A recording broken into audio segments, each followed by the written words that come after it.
ये मनुष्य जीवन बहुत दुर्लभ है। इसे किसी एक व्यक्ति के पीछे रोते रोते व्यर्थ करना, ये तुम्हारे आत्मस्वरूप का अपमान है। तुम कहते हो कि कोई तुम्हें छोड़कर चला गया, कोई तुम्हें इग्नोर कर रहा है, पर जरा ये तो सोचो, क्या तुम्हारा अस्तित्व किसी एक मनुष्य पर टिका हुआ है? शास्त्र कहते हैं आत्मा नित्य है, शुद्ध है, पूर्ण है। जिसके भीतर पूर्णता है वह किसी के जाने से अधूरा कैसे हो सकता है? तुम्हारी पीड़ा उस व्यक्ति के जाने से नहीं है, तुम्हारी पीड़ा उस मोह से, उस आसक्ति से जो तुमने अपने ही मन में बांध रखी है।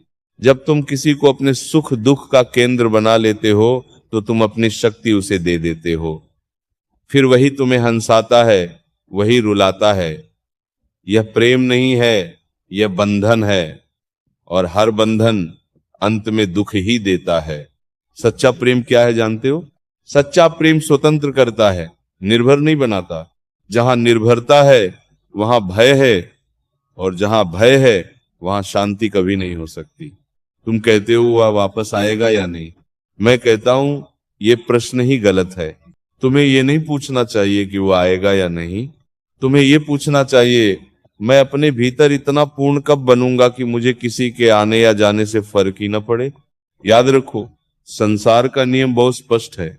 जो चीज तुम्हारे हाथ से निकल जाती है उसका मोह और बढ़ता है, और जो व्यक्ति स्वयं में स्थिर हो जाता है संसार उसके पीछे चलने लगता है। तुम जितना उसके पीछे भागोगे वो उतना ही दूर जाएगा, क्योंकि तुम उसे दिखा रहे हो कि तुम्हारा कोई मूल्य नहीं है। पर जिस दिन तुम अपने भीतर स्थित हो जाओगे, जिस दिन तुम्हें अपने ही साथ में आनंद आने लगेगा, उसी दिन संसार का दृष्टिकोण तुम्हारे प्रति बदल जाएगा। पर यह परिवर्तन बाहर से नहीं, भीतर से होगा। अब ध्यान से समझो, ये जो जलन, ये जो तड़प, ये जो बेचैनी है, ये तुम्हारे मन की अवस्था है, उसका तुमसे कोई संबंध नहीं है।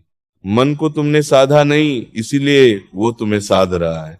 शास्त्रों में कहा गया है मन एव मनुष्याणा कारणम बंध मोक्षयोः, अर्थात मन ही बंधन का कारण है और मन ही मोक्ष का। यदि तुम मन के पीछे चलोगे तो बंधन मिलेगा, और यदि मन को अपने पीछे चलाना सीख गए तो मुक्ति मिलेगी। तुम्हें किसी को जलाने की आवश्यकता नहीं, तुम्हें किसी को दिखाने की आवश्यकता नहीं। तुम्हें केवल अपने जीवन को इतना उज्जवल बनाना है कि जिसने तुम्हें खोया है उसे स्वयं अपने निर्णय पर आश्चर्य हो। पर यह भी ध्यान रखना, ये सब तुम उसके लिए मत करना, ये सब अपने आत्मसम्मान के लिए करो, अपने ईश्वर के लिए करो। जब तुम अपने जीवन को साधना बना लेते हो, जब तुम्हारा हर कर्म एक उपासना बन जाता है, तब तुम्हारी आभा ही बदल जाती है। तुम्हारे चेहरे पर एक अलग ही शांति आती है, तुम्हारी आंखों में एक अलग ही प्रकाश होता है, और वही प्रकाश लोगों को आकर्षित करता है। जिस व्यक्ति ने तुम्हें छोड़ा है वो भी उस प्रकाश को देखकर विचलित होगा, पर तब तक तुम उस अवस्था में पहुंच चुके होगे जहां तुम्हें उसकी आवश्यकता ही नहीं रहेगी। यही जीवन का सत्य है। अब तुम क्या कर सकते हो? सबसे पहले अपने मन को अनुशासन में लाओ। अपने दिन की शुरुआत ईश्वर के स्मरण से करो। अपने शरीर को स्वस्थ बनाओ, क्योंकि यह साधना का साधन है। अपने कर्म को श्रेष्ठ बनाओ, क्योंकि कर्म ही तुम्हारी पहचान है। और सबसे महत्वपूर्ण, अपने आप से प्रेम करना सीखो। जब तुम स्वयं से प्रेम करोगे तब तुम्हें किसी और से प्रेम पाने की भीख नहीं मांगनी पड़ेगी। याद रखो प्रिय आत्मन, जो तुम्हारे जीवन में आता है वो एक पाठ सिखाने आता है, और जो चला जाता है वो उस पाठ को पूरा करके जाता है। उस व्यक्ति को धन्यवाद दो, क्योंकि उसने तुम्हें तुम्हारी कमजोरी दिखा दी। अब वही कमजोरी तुम्हारी सबसे बड़ी शक्ति बन सकती है। अब निर्णय तुम्हारा है, तुम इस आग में जलकर राख बनोगे या इसी आग में तपकर स्वर्ण बनोगे। उठो, अपने भीतर झांको।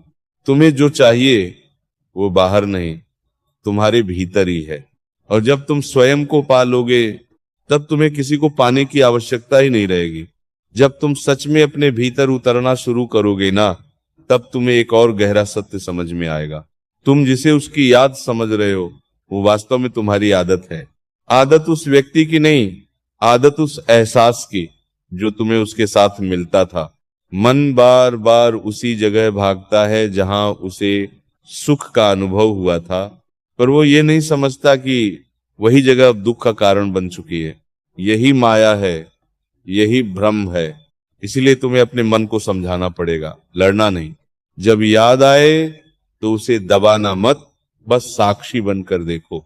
जैसे कोई बादल आता है और चला जाता है, वैसे ही वो विचार भी चला जाएगा। धीरे धीरे तुम पाओगे कि तुम्हारी निर्भरता खत्म हो रही है। जहां पहले बेचैनी थी, वहां अब शांति आ रही है, और यही असली जीत है। अब एक और बात गांठ बांध लो, जिसे तुम खोने से डर रहे हो वो कभी तुम्हारा था ही नहीं, और जो सच में तुम्हारा है वो कभी तुमसे दूर नहीं जाएगा। संसार में हर संबंध समय के साथ बदलता है, पर जो संबंध तुम्हारा अपने आत्मा से है वो अटूट है, सनातन है। उसी में स्थिर हो जाओ, फिर देखना तुम्हारे भीतर ऐसी शक्ति जागेगी कि तुम किसी के आने से उत्साहित नहीं होगे और किसी के जाने से टूटोगे नहीं। तुम बस अपने मार्ग पर चलते रहोगे, शांत, स्थिर और जागरूक।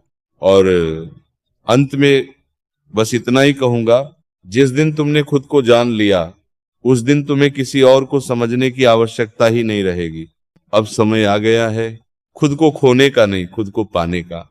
और अंत में एक अंतिम बात सुनो प्रिय आत्मन, तुम बार बार बाहर जवाब ढूंढ रहे हो, पर सत्य यह है कि तुम्हारे सारे प्रश्नों के उत्तर तुम्हारे भीतर ही छिपे हैं।